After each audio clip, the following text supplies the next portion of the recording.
Hi everyone and welcome back to my channel. For some of you that don't know, a little bit over 1 year ago, I came across a video uploaded by Sasha. He interviewed people on the streets of New York, asking them what men are better at than women. Shockingly to me, no one seemed to be able to say at least one thing. I got triggered seeing my flaws in other people, so I did a video myself trying to express the way I see it. Up until now, that was the most popular video I did.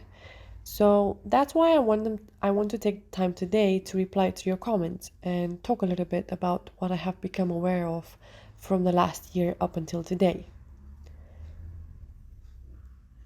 On a side note, I got this comment from the notification section, and if I click on this comment, it is nowhere to be found.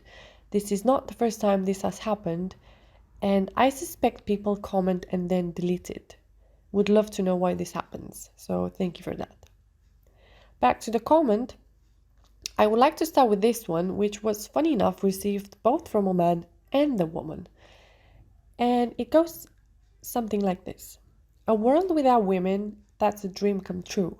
No more women telling us what to do, and you need to do this, and you need to do that, and you can't do this, and you can't do that. So, thank you for taking the time to express your thoughts.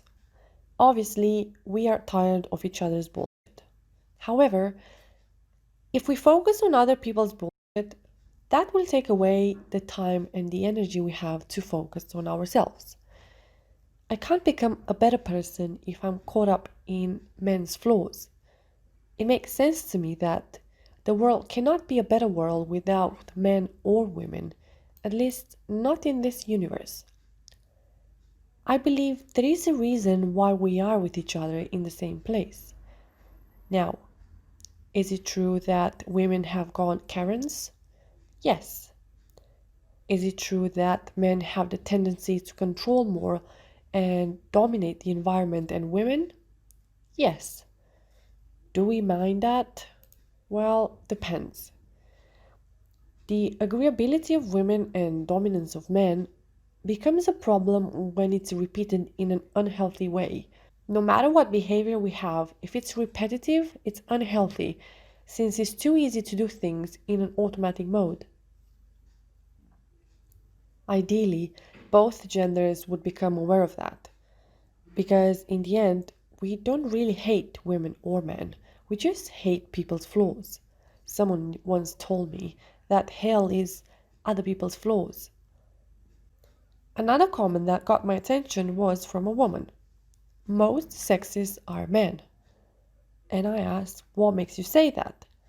And she said, because they have committed many crimes against women, and women don't do things like they did. Again, this type of belief I found both in men and women. Men do the worst things that women don't, and vice versa. I could make an entire separate video for both men and women and start to enumerate flaws. But what is it that we actually complain about? We complain about each other's flaws, but is that what we really want to accomplish? Because we don't want a planet without women nor without men. Highlighting the way we fucked up over and over again doesn't bring us closer nor making the world a better place to live in. Yes, women are abused, but so are men. Let's not ignore the fact that abuse comes in different forms, and just because punches are not involved doesn't mean women do not abuse.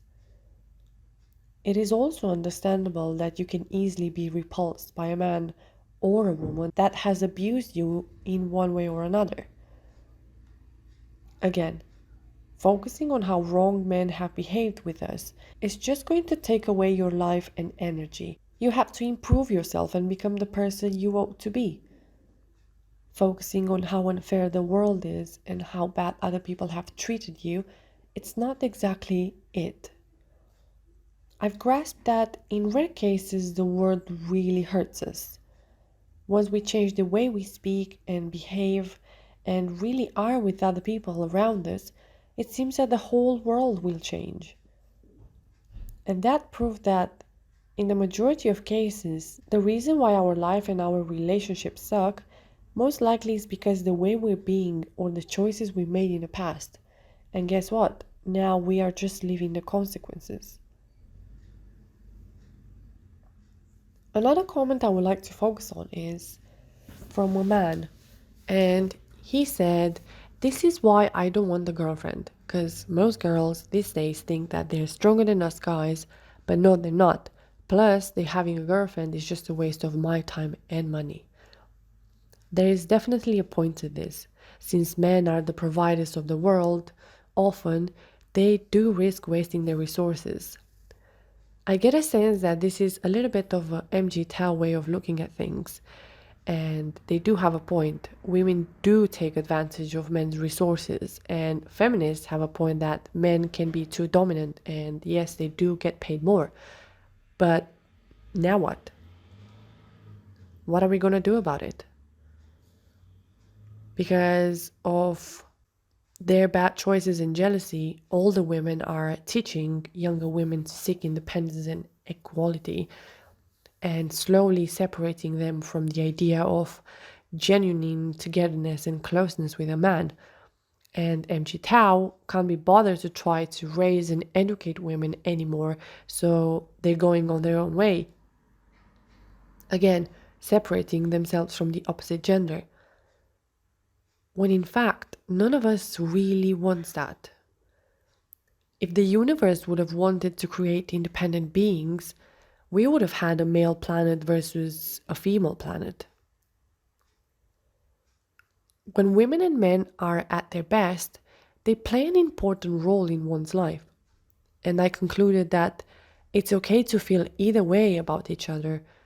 I believe that we ought to give ourselves time to acknowledge and become aware of how pathetic we can be. The way we behave today is also because we are shaped based on our past experiences. Perhaps we shouldn't be so rigid about the way we think today. Just because something has happened in the past, let's not decide for our future self. I've learned that we need to think about our future Homer, like Jordan Peterson said, because our future self will not always agree with our past self. We ought to be mature and courageous to consider each other's experiences or opinions. And let's just admit that this is what we are today. This is our level. Like this narrative resonates with us today. However, we should be willing to reconsider our beliefs and even more being willing to consider the other gender's experiences, wishes, and anything else. Is that going to be easy? No. But we like it or not, we are not separate beings, and there is something that connects us all, and every choice we make affects us all. And falling away from each other, it's not going to be sustainable. It's like an unspoken contract between us and the universe. We don't want a one way world, we just want a better world, a connected world. Thank you so much for being here and for having the patience to listen to my thoughts. I hope this was helpful in any way, and I do accept any kind of feedback, good or bad. That helps that helps me shape my thoughts. And yeah, so thank you for being here and taking the time. Take care. Bye.